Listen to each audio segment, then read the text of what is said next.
today we shall reflect on the theme, Call to Abide in Jesus. In life, we realize that when we are connected to something or someone, we then tend to draw that extra bit of strength to carry on in life. For example, if we are faced with a certain crisis, and if we have someone who we can talk to or someone who is near to us, then we feel that we tend to get a little bit of strength in order to face that challenge or to face that crisis. And similarly, we see that just as the appliances and gadgets need power in order to function, similarly, we also are called to be rooted and connected to Jesus so that we can perform at our optimum level. Today, Jesus gives us the image of the vine and the branches. Probably we may wonder, why does Jesus give us this image of the vine and the branches?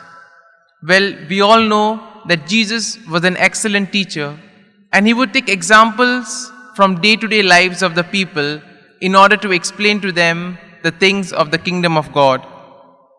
And thus we see that the image of the vine was a rich one for the Jews, because the land of Israel was covered with numerous vineyards.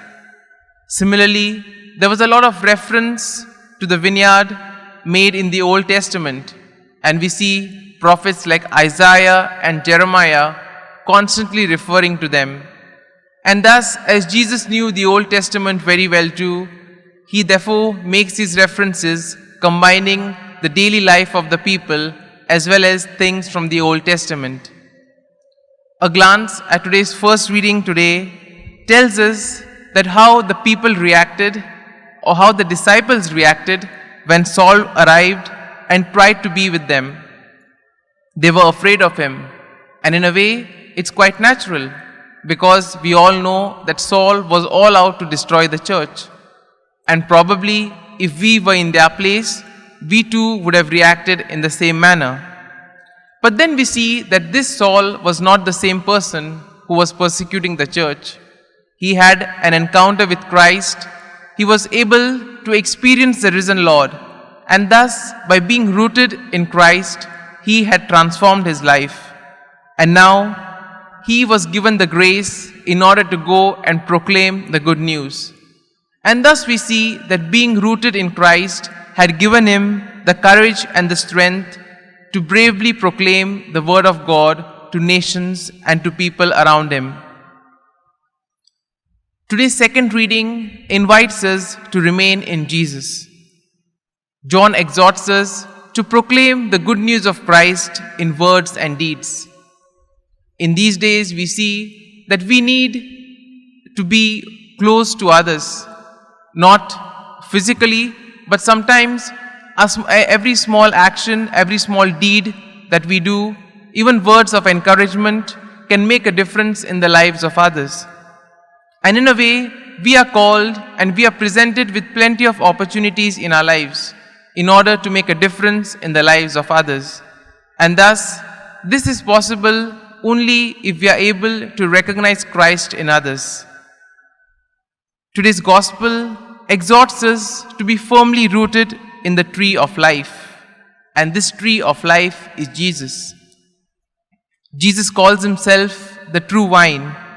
And he makes it clear that no one can grow in spiritual fruitfulness and moral goodness unless they are rooted in God.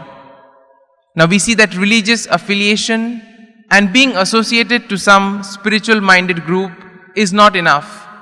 We need to be rooted in Jesus, and once we do this, then we will be able to draw that extra bit of strength that we need in order to live out the gospel values and to live out whatever Jesus taught during his ministry.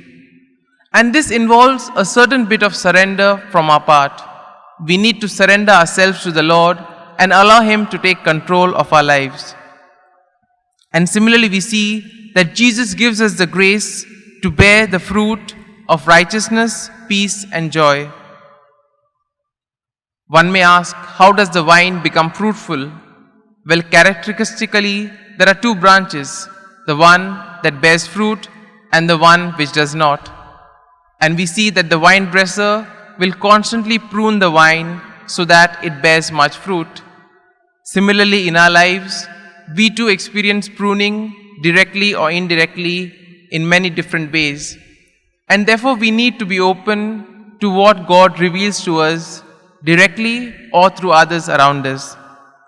And today, we pray for this grace that we may be able to grow more intimately in union with Jesus, and above all, that we may be able to proclaim His love and His gospel to those around us in words and deeds. Amen.